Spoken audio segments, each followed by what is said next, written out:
All right, so I'm Brett Johnson, Chief of Staff to the Mayor's Office here at the City of Gadsden. We're here with another episode of Meet the Staff. We're working with the new administration to try to introduce the viewers and the citizens of Gadsden to the folks that make this city run. So one of the areas that I work with in the Mayor's Office is with the engineering department. So I have with me today Heath Williamson, our city engineer. He is a valuable member of this team, and obviously is the person who I like to say puts the rubber to the road on a lot of the projects that we see around the city. So, Heath, tell a little bit about your background and where you come from to this role, and how long you've been in this role. So I grew up in the area. I graduated from Southside High School in 1995. Seems like yesterday, but I know it wasn't. Went to Auburn University and got my bachelor's in civil engineering there. Worked at the Department of Environmental Management for just about 2 years, and then decided, got married in Auburn, and my wife is from this area as well, so we said let's go home, and came back, worked as a consultant engineer for about 8 years at a local consulting firm, and then went to the public side. Actually was Rainbow City's city engineer for a number of years there, and we then don't hold that against you. Well, hey, I think it brings value. You got to go through the process, and you learn and have great experience. And then got a call to put in here. There was an opening as director of engineering, and went through an interview, and got blessed. Blinked my eyes, and I was sitting here. So we've been running ever since. So what does the city engineer do? There's a lot of hats from a city engineering perspective. Obviously, we love the engineering design part of it. In reality, that's only a portion of it. There's a lot of overall project management.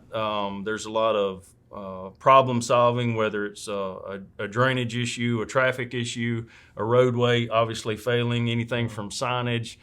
We handle right-of-way permitting. We review all of the developments that come in from a site standpoint. Do they comply with our zoning regulations, at least the portion that I deal with? Traffic calming. As I said, there's a lot of hats there. The majority of time, I would say, even though there's a lot of hats that I wear with that, is dealing with obviously roadways and drainage. That's kind of the crux of the most of the time that we spend on problems and trying to get them to the right spot. Well, I know one thing the mayor always says is you're valuable to the city from the standpoint of if we didn't have you here, we'd be contracting out even more work, and it costs the taxpayers a lot more than what we pay now. So we appreciate you and your team. So one thing I've learned about working with you in the city engineering department is it's kind of like I used to work with educators. There's a lot of lingo in the engineering world, and I am not an engineer by trade. And then you also have to deal with a lot of public law and what's allowed and what's not allowed, and so I hear terms all the time that I don't quite understand. One of them you said a minute ago was traffic calming. So explain a little bit what traffic calming involves and how that plays into your role. So traffic calming, there's a lot of ways to go through that. It's essentially trying to calm traffic in the sense of speeding or vehicular speeding. Through engineering design? Through engineering design, which is actually hard to do because you can't really design it. Well, I won't say you can't. It's difficult to design someone to slow down unless you can essentially make them uncomfortable. It's just one way to put it. For instance, I won't say the only way that we solve it is with speed cushions, which is a form of a speed bump. There's a couple of different options there. But when you create if you go too fast over them, you create a jarring sensation. It makes you want to slow down when you see them. What we try to use is a speed cushion because most of the first responders, they can split the cushion. And so your normal vehicles that drive over them, they can't split it. They have to at least take one side of the vehicle over it. And so a flip side of that is if you have a road driver that decides not to slow down, that can create a hazardous situation.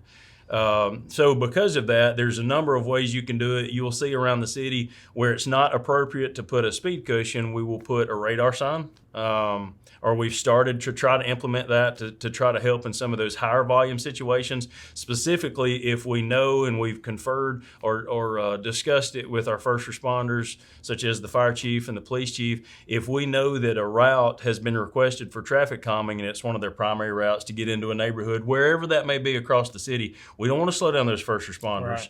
And so specifically if it's an area, it's going to be a main vein, say for instance like a Hooks Lake Road, or one of the main routes like a Walnut Street or something like that. That's a main collector into so many different areas that it's going to affect the response time much more than you would on a standard residential street. And so that's where we'll look at the radar signs, and you'll see them. If you've passed by one, it'll generally have the speed limit for that roadway. And then if you're exceeding that speed limit, there's an active radar that will start blinking to say, hey, slow down. Yeah, I've seen those. Yeah. Yes. And so we do get data from that. It's like a constant recorder as far as number of vehicles, speed they're traveling, so we can see how it's working or whether it's not. We'll go back and do a traffic study where we've installed speed cushions to see the same thing. Is this working? Did it slow down? Did it not? A lot of times, one of the things that we look at is when we install traffic calming devices, such as the speed cushions, the majority of the users that choose to speed anyway will flip to the next road or two roads over. So in most cases, at least in larger volume, or I guess I should say larger studies that have been done by other engineers and consultants over time, when we look at the effects of when we do this, it basically shifts the problem somewhere else. Okay. Folks don't normally want to slow down, but they'll find another way they can. Yeah. Another item is more expensive, but you can implement what we call a roadway diet. And so when we have these nice big roadways, which I prefer, a good 12-foot lane widths on each travel way that you're going, you can squeeze those roads down, bring in curb and gutter, bring in some landscaping, and basically help the pedestrians access the neighborhood or traverse through it. But in that sense, you're squeezing it down to where it doesn't feel as safe to drive as fast. Right. And so while that's not a cheap one, that's also effective. But I say all that to say there's a lot of ways to get to that end point. So the overall sense of traffic calming, we start with a traffic study, which gets that we put the speed counters out to see what's the volume and what speed are they going, and it just starts the process. Yeah. So it's interesting. I learned something today that you don't just put out a speed cushion and leave it there forever. You'll do a study to see if it's been effective. If it's not effective, I guess you change course. There's a process to remove it. So we do have a traffic calming ordinance that we enforce through the engineering department. So if an individual lives on a street and says, hey, I'd love some of those speed cushions or one of those items that Heath mentioned to be installed on my roadway, there's a process that we go through where we send them a packet that explains everything. And I know it gets cumbersome, so I always say, if you have questions, call me. I'll walk you through it.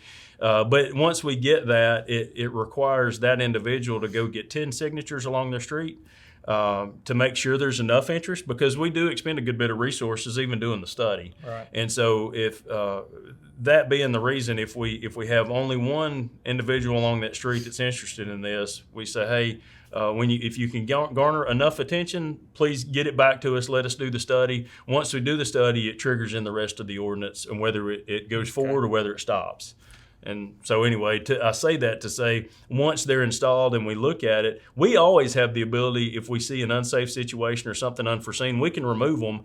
If the residents want it removed after they've gone through the process, they unfortunately have to go through a similar process to get them removed, just so one person can't complain, et cetera. Right. You need to be consistent. That makes sense. So tell me a little bit about, obviously you are in the mayor's office pretty frequently because this new administration has a lot going on. But also, you've got a team that you rely on in your department. So tell briefly about the positions you have that work in your department. Sure. So I have, and I'm in their offices, and they're in mine quite a bit too. It's like a mirror of what you see here upstairs. But we have a CAD designer, which does basically all of my CAD design. So majority of the time CAD I'm sorry, so CAD. See, it's one of those acronyms you're talking about. It's an AutoCAD is the short version. It's the software that we use to take the surveys and put it into a drawing software. Okay. So he's my designer that gets the plans produced as far as the engineering design that I'll implement on every project that we go forward on. So he helps me develop the plans. I've got 2 field crew members that go back and forth between construction inspection and field survey. I have, of course, an administrative assistant that helps me with a lot of the contractual issues, invoice payments, keeping her quite busy these days too. And we've had a good bit of turnover, so they've responded fantastic, and I appreciate that. Of course, answers the phones and helps folks that are walk-ins to get them pointed in the right spot. I also manage a GIS analyst, which is another one of those acronyms, the Geographical Information System. Yes. And so any of the mapping that you see, a lot of the different departments use, it funnels through our GIS analyst to get that needed information in place. Yeah. You'll find on the website park and recreation maps. You'll find zoning maps. All of that filters through him. Or through that position. Very, very key position, I know, because it's one thing to take information and we've got so many different layers of information out here about city government and streets and who owns what and where parks are and where they're not, and to overlay that on a map so you can start doing some data analysis when we start talking about projects and traffic studies and stuff like that. So there's really an endless use. I mean, it's you can do with it as much as you can think to do. We use it tremendously during the design process, during planning process, etc. Finally, I was just able to replace my engineering superintendent that works under me. Just started a couple days ago. So he really is my eyes in the field as I'm working inside, and I like to get out as much as I can, but in reality is just too much paperwork and things you have to do in the office. And so he'll check the construction sites, keep up with the quantities and the invoices. He's the liaison between my construction inspectors that are out there and the daily reports that they're keeping and getting that into the office so that when the invoices come in, we'll make sure everything's good, everything's checked, and etc. So, gotcha. Well, it's a great team. We appreciate all of them. So tell me a little bit about your family. We heard about kind of your background, but so how many kids do you have? And so I've been married 22 years. Well, actually, this will be the 23rd in June, and we have 3 kids. I've got 2 daughters, one that's about to turn 17 and one that's 14, and I've got a son that is 11. Wow. Okay. So you're busy outside of work too, huh? That's the best. That's the best kind of busy. That's right. That's the best kind of busy. That's right. So what about as far as your job? I know for a matter of fact, because like I said, you're buzzing in and out here all the time, and the mayor calls you, I call you. We've got so many things that the citizens of Gadsden have been eager to see happen for a while, and a new vision too. So how has your job changed over the past 2 months or so since this new team with the mayor and council have come in? I won't say it's really not changed as far as what I do. We've always sought to go fast. I guess you always hear the term, and there's reality to it, unfortunately, that government moves slow. We understand that government moves slow because some necessary red tape, but it's aggravating red tape sometimes. And so because of that, we try to efficiently work through that process that's in place. But I will say the steps haven't changed with my office or anything that I do, but the rate has changed. And so with more items on the table that need to be, worked through to a construction point or whatever the case may be, there's a higher volume of them right now, which is a good thing. It's exciting for me. I love to see progress made, improvements made. I love projects that we get to work through from literally the begin point all the way through turnkey construction to the end point.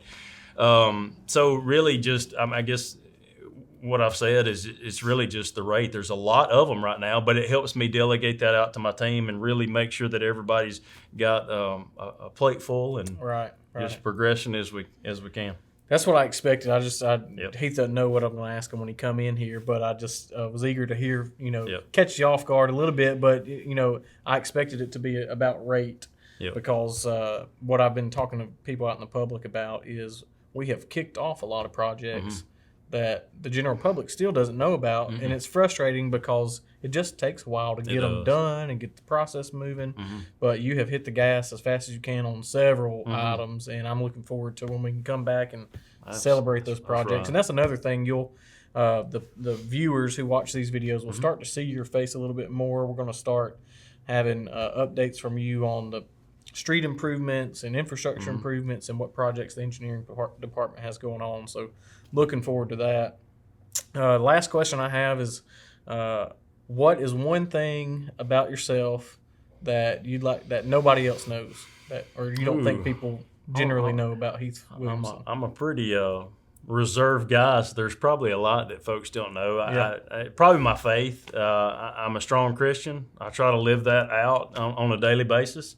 I don't, I get into work mode, so a lot of times folks probably don't know how to take me because I'm usually thinking or processing in my head. And what's my next step? What's my next project? Are my guys, do they have plenty to do and that kind of thing? But literally, I take it to heart. So every decision I make, action I take, I'll seek to glorify God. I mean, I know I serve Him, and that's my chief goal for my family, for my life, for my guys when I carry it out. And so I would say if there's something that somebody just hasn't realized, probably hadn't talked to me a very long time, and so they hadn't seen that. At least in face-to-face conversations, but if you talk to me long enough, we'll get to that. Yeah, and so that's probably number one. Amen. Well, I love to hear it. Yep. So this has been Heath Williamson, city engineer for the city of Gadsden. Another Meet the Staff episode, and thank you, Heath. Absolutely appreciate it. Enjoy it.